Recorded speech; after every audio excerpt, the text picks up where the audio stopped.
Hey everyone, I'm back with the 6BR here. I have the results from my seating depth test. We had some good results. Pretty excited about it actually. I also noticed something else that I've seen over the years.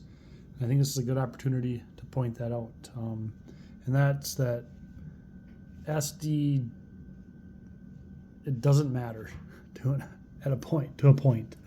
To show that, here's what I saw.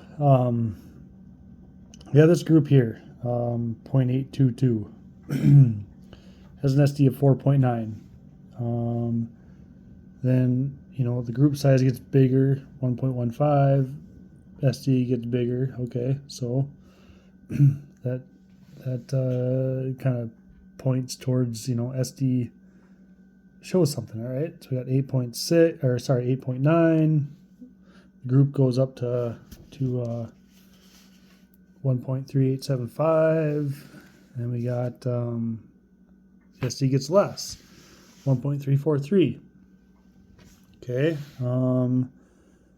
now we have an even lower SD here of 3.4, and the group is, doesn't change much.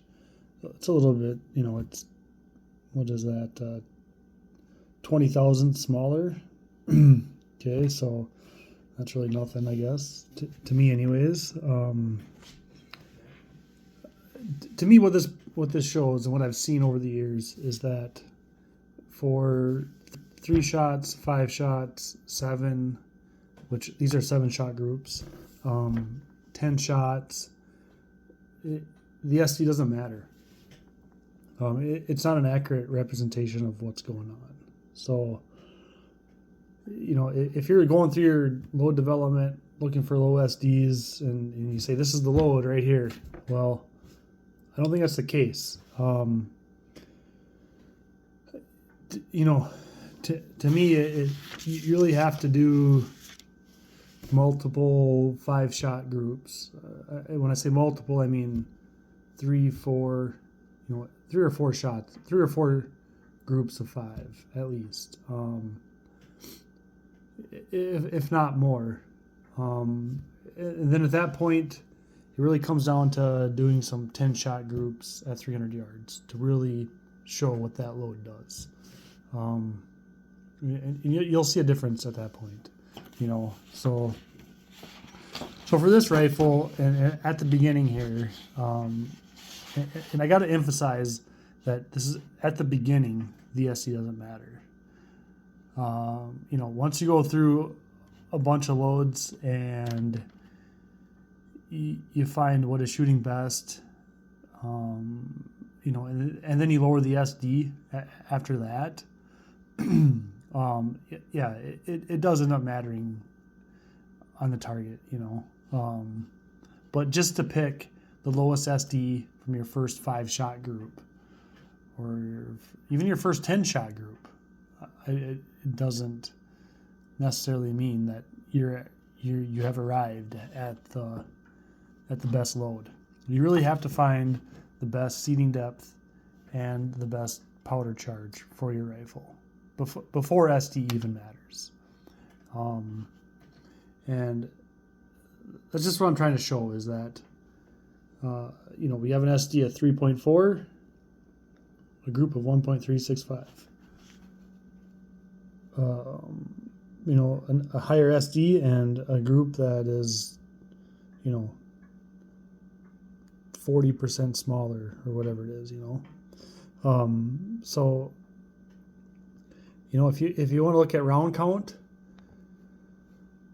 you can look at this here, 1.712, 1.716. We have, this is from a previous day, and we have, look how small those groups are versus, the SD, which those are really good SDs.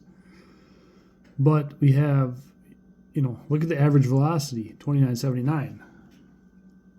Look at this group size and that average velocity, 2972. Look at that group size and that average velocity, 2975. as the average velocity goes up, so does our group size. So that shows that this rifle does not want to shoot at those velocities. And don't get me wrong here.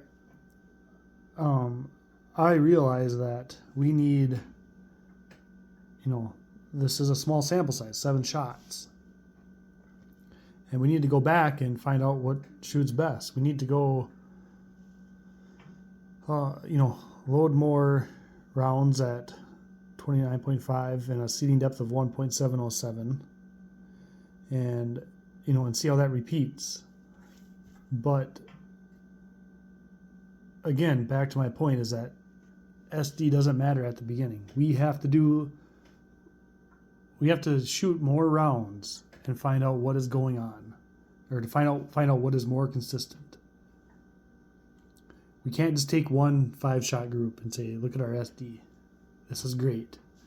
I mean, it is great, but it's not representative of the whole picture. We have to shoot more rounds. That's all I want to show. In some instances, this right here could end up being a horrible choice in the end. It's not showing, it's not trending that way with these 7 shots. This 5-shot group and this 5-shot group, at 2979, 2970 feet per second, that's showing to be pretty fairly consistent. I'm not saying that's our load, but I'm saying that we need to look at more than just the SD. SD doesn't always matter as far as determining what the best load is. Does SD affect your group size, your vertical dispersion at distance? Yes, it can. But we just can't take our SD and run with it from the beginning. So that's just what I wanted to show. This is an example, a small example. I'll do some more shooting here, and we'll see how this turns out in the end. I don't think that this load is the load just because the SD is 3.4. It's going to be interesting to see what happens here. To track it like this, does this load, end up shooting a 2-inch group or a 1.5-inch group and then a .822? I don't think so. I think staying away from this, nearly 3,000 feet per second is the way to go. But time will tell here. Just like I said, though, going off the SD isn't going to matter, or isn't the way to go. Do your load development, get your 10, your 20, your 30 rounds in, and see what really happens. I think it's really important to do 10-shot groups at 300 yards if you're really trying to find what the most consistent load is. Do your shoot in favorable conditions, in good conditions, and shoot at 300 yards. See what your 10-shot groups do. That's really where you find your most consistency. If you can't do that, shoot your 23-shot groups at 100 yards and see where you're really at. See where the group's impact point is compared to center. Between whatever. Don't just look at group size. Look at the impact point from center, or from your aim point. And then also to touch on one other thing here, I did ensure adequate cooling between groups. So that's not what's going on here. This barrel did cool down, and it did have time to cool between groups. My shooting position, shooting technique isn't totally at question here.